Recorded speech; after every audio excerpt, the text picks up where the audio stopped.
प्रिय बंधु नमस्कार। प्रातज्योति ए विशेष कार्यक्रम को आपण को स्वागत करुच्ची। आपण ये कार्यक्रम को नियमित देखुंट और प्रभु ठारू आशीर्वाद प्राप्त होती आमने से प्रभु को धन्यवाद देव।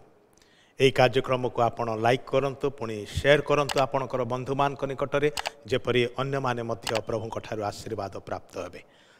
आसंतु आमने आजिर ध्यान मध्य को जीवा पूर्व प्रभु ठारे प्रार्थना करिबा।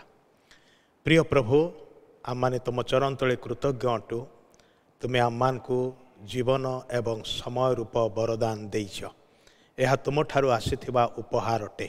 तुम वाक्य लेखा अच्छी प्रति प्रभात तुम्हें आपणार स्नेहपूर्ण करुणारे आम को प्रभु सजई थाओ आम को देई थाओ जो आज आम मैंने जीवित अच्छु। आम तुमर प्रशंसा आराधना करुचु तुमर अपार प्रेम पाई। प्रभु तुम चरण तले निज निजक समर्पण करुचु।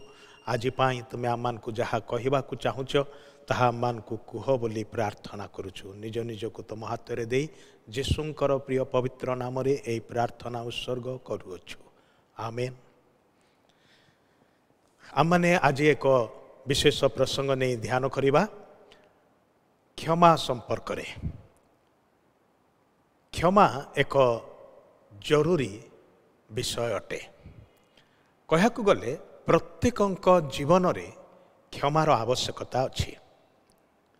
पवित्र बाइबल रे प्रभु जीशु विभिन्न विषय रे शिक्षा देले एवं एक क्षमा विषय को से बहुत गुरुत्व देइछंती। माथ्यू लिखित सुसमाचार तार 6 अध्याय रे से प्रार्थनार एक नमूना बा एक आदर्श प्रार्थना आपणार शिष्य मान को से शिखेले आ कहिले तुमाने प्रार्थना करिबा समय एही परि प्रार्थना कर।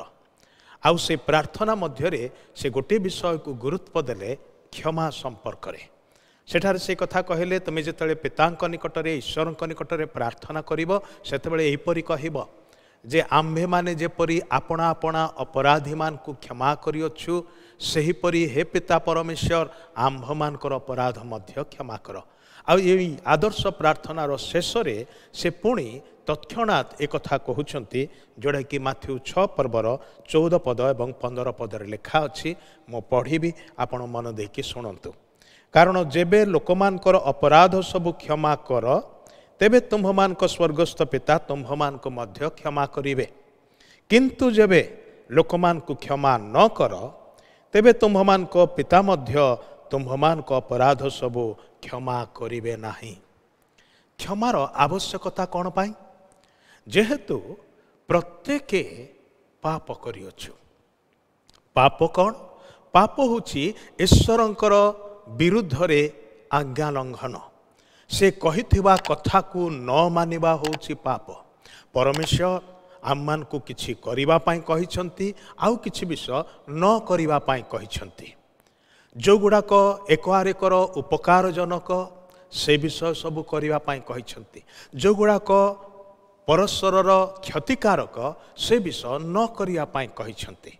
विशेष करिकी आम मानकर नैतिक जीवन रे आम माने कौन भूल कौन ठीक एटा आम मानकर विवेक आम मान को सूचना दिए। प्रत्येक मनीष ठारे विवेकर घंटी अच्छी। आउ से घंटी सतर्क घंटी भली ताहा आवाज दिए जे तू यही जो कथा भावुचु यही जो कार्य करिया पाई भावुचु बा यही जो कार्य करुचु एटा ठीक नुहे। किंतु कथा होची कौन कि आमे केते जण आमानकर विवेकर चेतावनी को ग्रहण करुचु मानुचु। विवेक होची ईश्वर दत्त एक सतर्क घंटी प्रत्येक मनुष्यर निमंते। आ प्रतिटी मनीष सानोटी बेलू ही जाने जे कोउटा भूल कोउटा ठीक। मिछ कहवा ठीक नुहे एटा समस्ते जानिचु मात्र अनेक समय मिछ कही पकाउछु। चोरी करवा भल नुहे ठीक नुहे जानिचु तापाई दंड भी अच्छी एक कथा जानिचु तथापि लोक माने चोरी करती। बाहर चोर कथा छाड़तु घर भितर भी पिला माने मिठेई चोरी करवा कार पेंसिल चोरी करवा बेले बेले एटा को गोटे प्रकार मजा भाव रे नहीं जानती।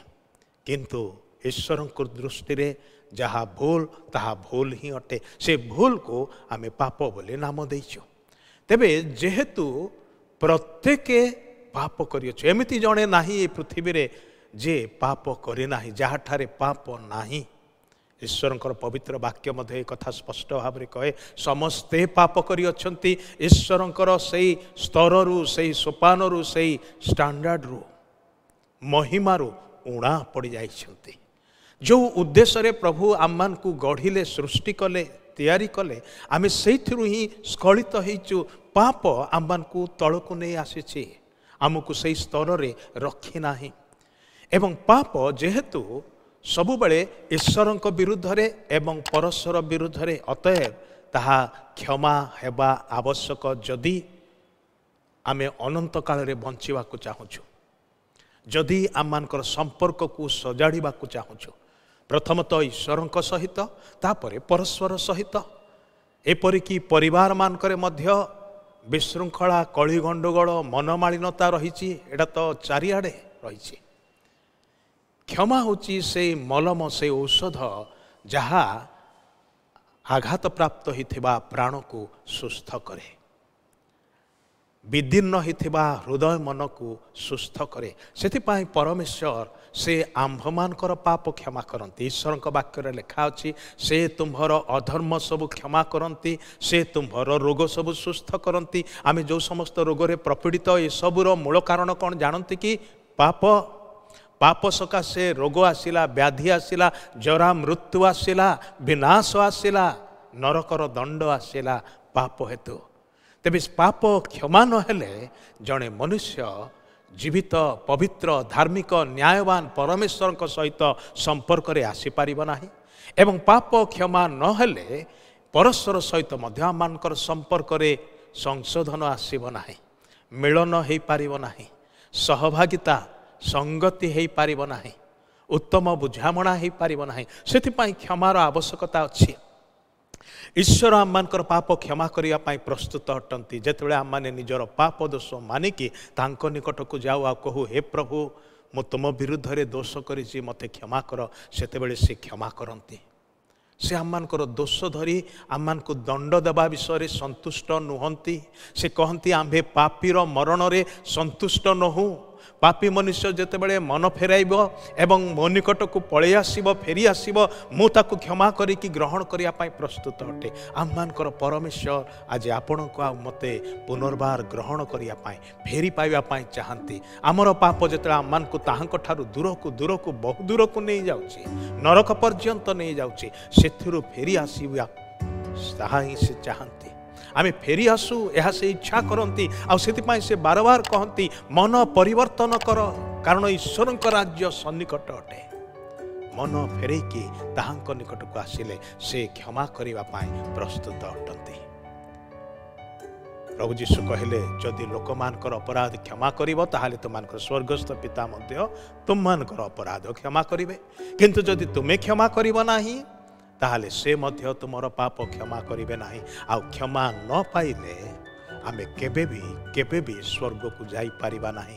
सेतिपाई पृथ्वी रे थिबा अवस्था रे ही से क्षमा को पाइबा दरकार। प्रभु जीशु से क्षमा देवा पाई निजर प्राण को काल्वरी क्रूस रे देले मृत्युवरण कले किंतु पुनरुत्थान करी उठिले जेपरिकी आमे क्षमा प्राप्त हो पारिबा। आसंतु से प्रभु को ठारे प्रार्थना करिबा। प्रिय प्रभु तुम ठारे क्षमा अच्छी सेतिपाई प्रत्येक प्राणी तुमको भय करती।